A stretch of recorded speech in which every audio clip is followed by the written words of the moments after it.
Hey, Mr. here with another weekly news bulletin that covers some of the YouTube and gaming related news that's happened over the last week, some of the larger stories as well as the other smaller but still cooler stories. And this week's bulletin there is a news section called What the Hell News, WTF, as an alternative as well. I'll cover some of the news that I've thought of as what the hell, as well as we've got some stuff on Overwatch, highest paid YouTubers, and a range of other things. So having said that, let the news begin. First up is the What the Hell news, and this week there are two items. First up is YouTuber Ricegum. Well, he just hit 5 million subs, and to that I first have to say, congratulations.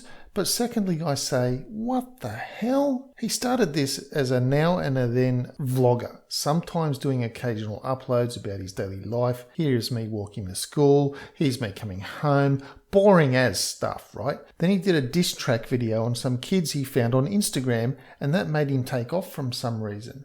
I'm like thinking, what the hell? Then he did a diss track on Jacob Sartorius, one of the more popular Musical.ly kids, and his channel grew some more, and he hit 2 million subs back in June 2016. Then he says he was randomly looking through Instagram looking for kids to do diss tracks on. Okay, you're 19, looking through images of 9 to 12-year-olds. Like, what the hell is wrong with that picture? And he claims he stumbled upon a girl who just happened to be the daughter of the drummer from Blink 182, which he says he didn't know at the time, and he paid out on her big, and his fans went nuts. They went over to her Instagram, told her to drink bleach and kill herself. Like, what the hell? And Travis, that's the drummer's name, had his network copyright strike the video and take it down. Of course, that got Ricegum a lot of free publicity on the YouTube drama and news channels and loads more subs as a result. Well, as I said, he has just hit 5 million subs, and I have no idea why. And so while I say, what the hell? I have seen his fans, and they are mostly kids. Not all of them, most of them are kids. And they are probably thinking, thank goodness there's a channel devoted to the stuff that I like watching. Well, instead of celebrating his 5 million subs that he got by sending hate to kids, he had a big sook. He had a sook that he wasn't included in the YouTube Rewind video, while others with fewer subs for the year were. He whined about the grind, about making videos. And I say, what the hell, man? You only put up 86 videos for the year and think that entitles you to whine about the grind. When you do daily uploads like Philly D, Keemstar, Scarce, many of the gamers of all kinds of games out here on the YouTube who put out a minimum of a video a day, or Tyrone Magnus, he's a machine who's uploaded over 1,265 videos in the last 12 months, then you can talk about a grind. In the meantime, harden the heck up and drop the entitlement attitude. Now this will probably get me all kinds of backlash from his toxic fans who've been known to go after anyone who's even remotely had a go at him, if they find out about it. But seriously, it needs to be said. A grown man doing a diss track on a child, knowing full well his fans will then attack that child en masse, telling that child to kill itself, when that child had been minding its own business doing nothing. That grown man needs to pull his head in. I wouldn't put up a hate-filled channel that attacks children on YouTube Rewind either.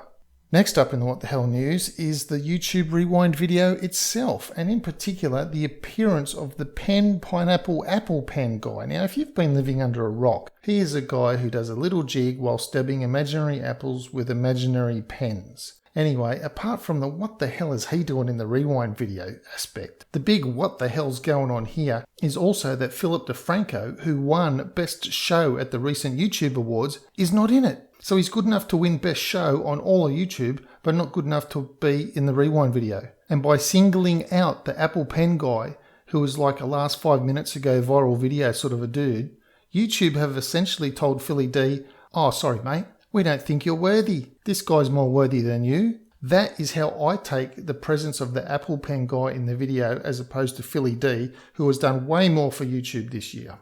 Understandably, Philly D is a little salty, but he has used it to be a more productive, almost as if I'm going to show you attitude. And that's what I like about Philly D. He's not having a whinge that he hasn't been included. He's not demanding all this stuff and rah-rah-rah like Ricegum. He's saying, I'm going to use this to be more productive. So good on you, Philly D. Anyway, enough of those. Now the other gaming news, and first on that front is that the actor Will Ferrell will be appearing in an esports movie where he plays a professional gamer, At the moment, there's no word on the title for the film, so therefore obviously no release date or anything like that. But word has it that the team's evil geniuses and Fnatic are in discussions to be in the film as well.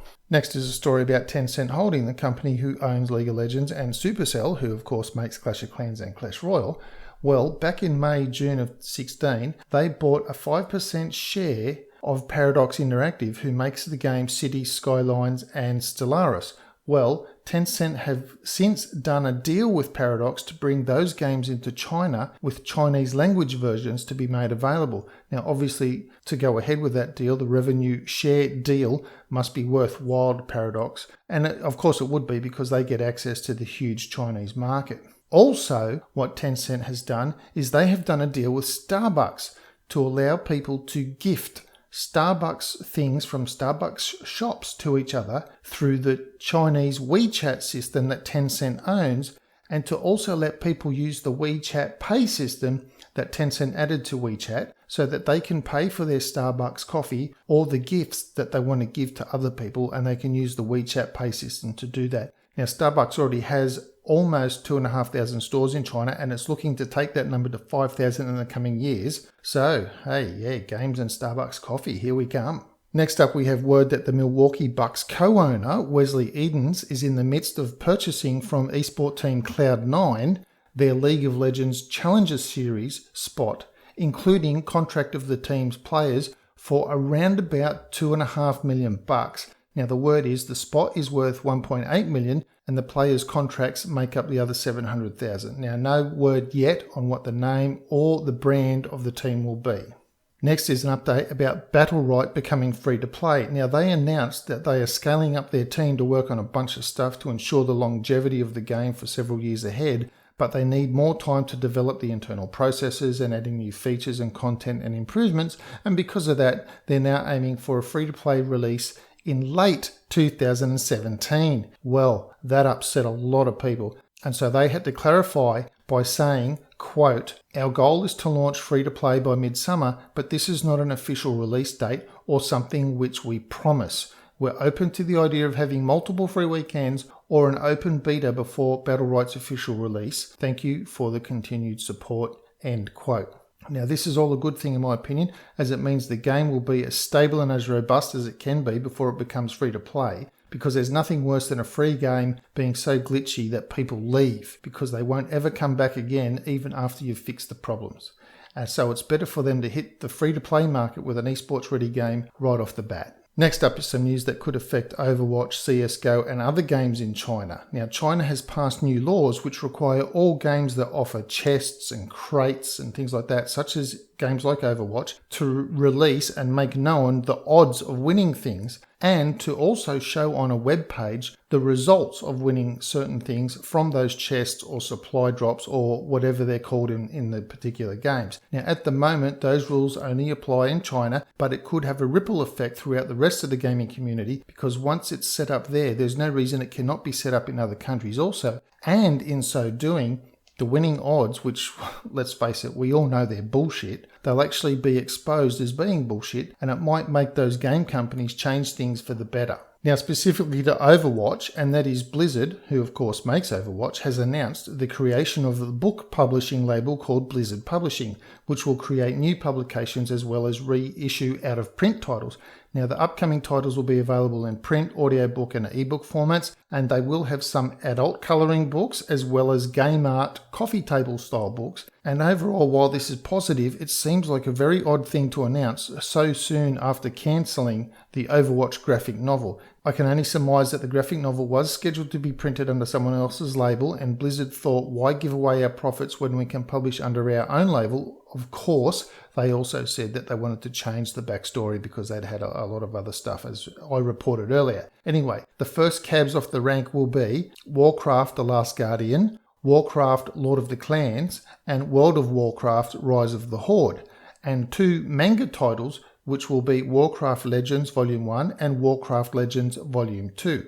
Next up, we have former Supercell owner Softbank. Now, it was announced by President-elect Donald Trump that Softbank would be investing $50 billion in the USA and creating 50,000 jobs. Now, while some say this was likely to happen anyway because Softbank had started a fund which was to hold $100 billion for investment, others have a different take, and that is that Softbank owns Sprint and was looking to acquire T-Mobile, but it had been knocked back on the head previously. However, after a meeting with the president-elect and a promise of $50 billion, it seems more likely that the Sprint/T-Mobile sort of deal will actually go ahead, and the 50,000 jobs will come from infrastructure investments and creation to broaden that network. So what has this got to do with gaming? Well, Sprint, which is owned by Softbank, have just done a deal with Niantic, who make Pokemon, that at 10,500 Sprint, Boost Mobile and Sprint at Radio Shack locations, people will be able to go there and collect Pokeballs and eggs,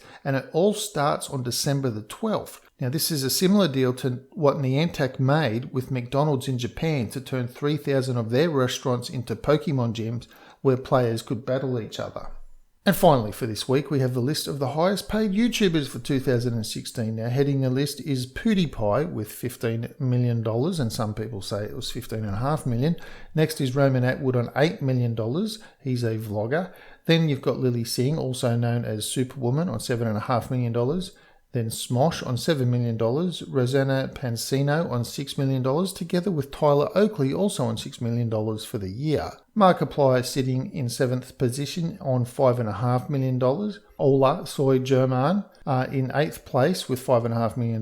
Rhett and Link at $5 million. And rounding out the top 10 is Miranda Sings, that's the character that she has made, also on $5 million for the year.